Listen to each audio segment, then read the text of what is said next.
நம்ம சேனல்லேருந்து தொடர்ந்தாப்புல நீங்கள் வீடியோக்களை பார்க்க நினச்சிங்கன்னா இதுவும் நம்ம சேனலை சப்ஸ்கிரைப் பண்ணாதுங்க. சப்ஸ்கிரைப் பண்ணிங்க. கீழே பெல் சிம்பல் இருக்கும், அதையும் கிளிக் பண்ணிங்க. வாங்க வீடியோக்குள்ளே போகலாம். அவள் பெயர் அன்புச்செல்வி, வயது 27. திருச்செந்தூர் மாவட்டத்திலிருந்து குடும்ப வறுமை காரணமாக சென்னை மாநகரம் நோக்கி பயணமாக சென்ற சாதாரண குடும்ப பெண் அவள். தந்தை பெயர் ராமலிங்கம். தாய் தன் இளம் வயதிலே தவறிவிட்டாள். குடும்ப வறுமை காரணமாக தான் படித்திருந்த 10ஆம் வகுப்பு வரை போதும் என்று பள்ளி படிப்பை அத்தோடு முடிக்க ஒரு மனதாக முடிவெடுத்தாள். 17 வயதில் புத்தகத்தை கையில் ஏந்தியவாறு பாடசாலை சென்று படிக்க துடிக்கும் வயதில் பிழைப்புக்காக பிறந்த ஊரை விட்டு வேலை தேடி ஓட வேண்டிய சூழலுக்கு தள்ளப்பட்டாள் அன்புச்செல்வி. ஆரம்பத்தில் கண்ணியம் தவறாக கிராமத்து குலவிளக்காக திகழ எண்ணிய ஒவ்வொரு கம்பெனியாக ஏதாவது வேலை கிடைக்குமா என ஏறி இறங்க ஆரம்பித்தாள். அவள் செல்லும் இடமெல்லாம் பணக்கார முதலைகள் முதலாளி என சிம்மாசனம் பெற்று அமர்ந்திருந்தனர். தன் குடும்பம் பற்றிய கவலை அனைத்தும் இதயத்தில் தோன்றி கண்களில் கண்ணீராய் வழிகின்றன. இப்படியே 2 மாத காலங்கள் வேகமாக உருண்டோடின. அன்று வழக்கம்போல் அதிகாலை எழுந்து தன் நாளின் தொடர்ச்சியான வேலைகளை தொடங்க ஆரம்பித்தாள். ஆதவனை எழும் முன்பே தன் பால்மேனியை குளிர்ந்த நீரால் சுத்தம் செய்து கொண்டாள். வழக்கம்போல் முருகன் படத்திற்கு விளக்கு ஏற்றியவாறே கண்மூடி வணங்க ஆரம்பித்தாள். பாவம், அன்றுதான் நம் வாழ்வை மாற்றப்போகும் நாள் என்று அந்த பாவைக்கு தெரியாமல் போய்விட்டது. பசியின் உச்சத்தில் இருந்தவள் அமர்ந்து உண்ணக்கூட நேரம் இல்லாமல் நின்றவரே காலை உணவை முடித்துவிட்டு தன் வீட்டு கதவை பூட்டிவிட்டு அங்கிருந்து நகர ஆரம்பித்தாள் அன்புச்செல்வி. நடக்கும் வழியெங்கும் தன் குடும்பத்தின் சூழலை மெல்ல அசை போட்டுவிட்டு எப்படியாவது இன்று செல்லும் நேர்முகத் தேர்வில் நான் தேர்வாகிவிட வேண்டும், தனக்கு வேலை கிடைத்துவிட வேண்டும் என்று முருகனிடம் விண்ணப்பத்தை போட்டாள். இத்தனை எண்ணங்கள் மனதில் தோன்றி மறையவே ஒரு வழியாக நேர்முகத் தேர்வு நடைபெறும் கம்பெனிக்கு வந்து சேர்ந்தாள். அது ஒரு பிரபல இருசக்கர வாகன கம்பெனி. பெரும்பாலும் ஆண்களே பணிபுரியும் இடம் அது. 2 ஆண்கள் நேர்முகத் தேர்வில் கலந்து கொண்டு முகத்தை மந்தமாக வைத்துக்கொண்டு வெளியே சென்றனர். அவர்களின் முகபாவனையிலேயே தெரிந்து கொண்டாள் அவர்களுக்கு வேலை கிடைக்கவில்லை என்று. அடுத்த ஒரு சில நொடிகளில் அவள் செவிகளில் ஒரு சத்தம் கேட்டது, அன்புச்செல்வி என்று. அடுத்து நீங்கள் செல்லலாம் என்று. அப்போது கூட அவளுக்கு தெரியவில்லை அவளது வாழ்க்கையை மாற்றப்போகும் அழைப்புதான் அது என்று. சற்று தயங்கியவாறே அந்த அறைய கதவை திறந்து எக்ஸ்கியூஸ் மீ சார் என்று கூறினாள். முதலாளி இருக்கையில் அமர்ந்திருந்ததோ ஓர் 25 வயது நிறைந்த ஒரு இளைஞன். அவளை உள்ளே வரச் சொல்லி அவளும் அறையினுள் நுழைந்தாள். ஏதோ வினாக்களை வரிசையாக தொடுத்தான் அவன். அனைத்து வினாக்களுக்கும் பதில்களை சரியாக சொல்லவே அவளுக்கு தனக்கு இந்த வேலை கிடைக்கும் என்ற நம்பிக்கை வந்தது. ஆனால் அவன் இவள் மீது மோகப்பார்வை வீசுவது இவளுக்கு தெரியவில்லை.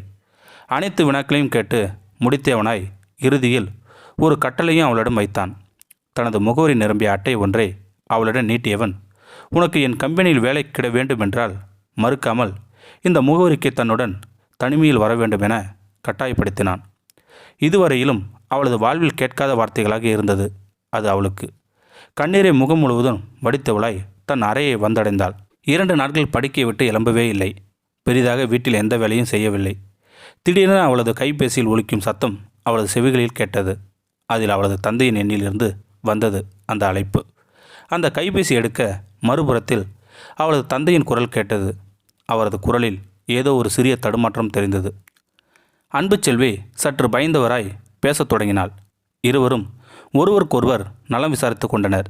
சிறிது நேர உரையாடலுக்கு பிறகு அவளது தந்தை தனக்கோ சிறிது உடல்நிலை சரியில்லை எனவும் மருந்து செலவிற்காக சிறிது பணம் அனுப்பி வைக்குமாறு சற்று தயங்குவாறு கேட்கிறார் அப்பா. அவளும் தன்னிடம் இல்லை என்று மறுக்க முடியாதவளாய் தனக்கு ஒரு தொழில்நுட்ப கம்பெனியில் வேலை கிடைத்திருப்பதாகவும் ஓரிரு தினத்தில் பணம் அனுப்பி வைப்பதாகவும் தன் தந்தைக்கு வாக்குறுதி வைத்தாள். பிறகு போனை கட் செய்தாள் அவள். பல மணி நேரம் போராட்டம் ஏது செய்வது என்று அறியாதவளாய் இருக்க அப்போது அவள் கண்ணில் தென்பட்டதுதான் நேர்காணல் சென்றபோது அந்த கம்பெனியின் முதலாளியால் கொடுக்கப்பட்டது விசிட்டிங் கார்டு. அதை கையில் எடுத்து அதில் அச்சடிக்கப்பட்டிருந்த செல்போன் எண்ணை தன் கைபேசியில் அடித்து கொண்டாள். இருப்பினும் ஒருவித பயமும் அவள் மனதில் வந்தது.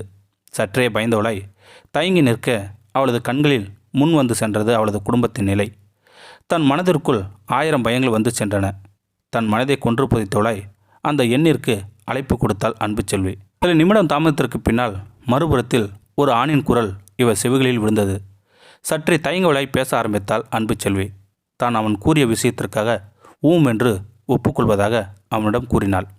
அவனும் ஒரு முகவரியை கொடுத்து மாலை 7 மணி அளவில் அந்த முகவரிக்கு வருமாறு அழைப்பு விடுத்தான் அவன்.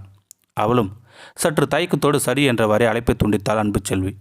அழைப்பை துண்டித்தவள் கண்களில் காற்றாரை கொட்டியது கண்ணீர் துளிகள்.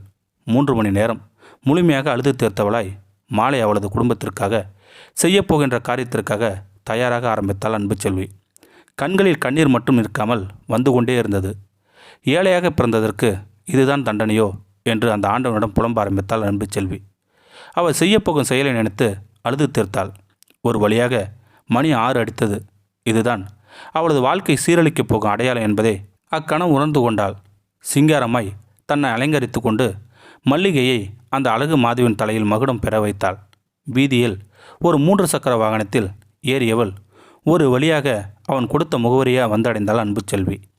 அவள் மனதில் தான் இதுவரை காணாத அளவிற்கு பயம் அவளை அதிகமாக வாட்டி வதைத்தது. தயங்கி சென்று அந்த வீட்டின் வாசலில் அமைக்கப்பட்டிருந்த அந்த அழைப்பு மணியின் பொத்தானை அழுத்தினாள் அன்புச்செல்வி. அந்த வீட்டில் கதவை ஒரு ஆண்மகன் திறக்க கண்டாள்.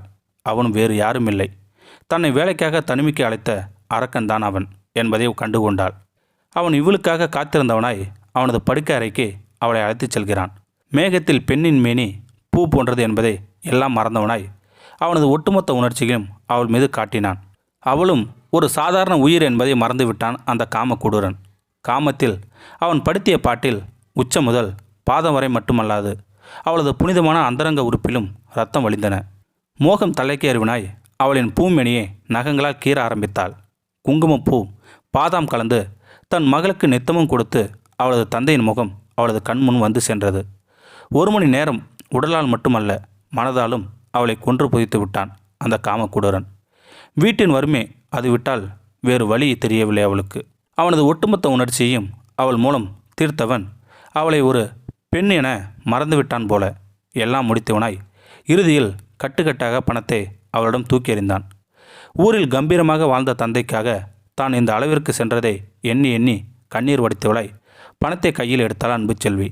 அந்த பணத்தை தன் தந்தைக்காக வங்கி மூலமாக ஊருக்கு அனுப்பி வைத்தாள். சற்று சந்தோஷத்தில் தன் மகளை எண்ணி பார்த்தார் அவளது தந்தை. பாவம், அவருக்கு தெரியவில்லை இங்கே இவள் படும் வேதனை என்னவென்று. அன்றிலிருந்து சமூகத்தில் விபச்சாரி என்ற பட்டம் கொடுக்கப்பட்டு ஒதுக்கப்பட்டாள் அன்புச்செல்வி. சற்று விருப்பமில்லாமல் அதை அன்றிலிருந்து செய்ய துவங்கினாள் அன்புச்செல்வி. என்ன செய்வது? வறுமையின் உச்சம், குடும்ப சூழல் என்று பல பிரச்சனைகள் அவர்களின் வாழ்க்கையில் வதைத்து பார்க்கிறது. இங்கு யாரும் விபச்சாரியாக ஆசைப்படவில்லை. குடும்ப சூழல் காரணமாக தள்ளப்படுகின்றனர். அவர்களும் உயிர்தான். அவர்களுக்கும் மதிப்பளிப்போம். இந்த வீடியோ உங்களுக்கு பிடிச்சிருந்தா கமெண்ட் பாக்ஸில் கமெண்ட் பண்ணுங்கள். கூட உங்கள் ஃப்ரெண்ட்ஸுக்கு ஷேர் பண்ணுங்கள். இதுவரை நம்ம சேனலை சப்ஸ்கிரைப் பண்ணுங்க. சப்ஸ்கிரைப் பண்ணிங்க. கீழே பெல் சிம்பல் இருக்கும், அதையும் கிளிக் பண்ணுங்கள். தேங்க்யூ ஃபார் வாட்சிங்.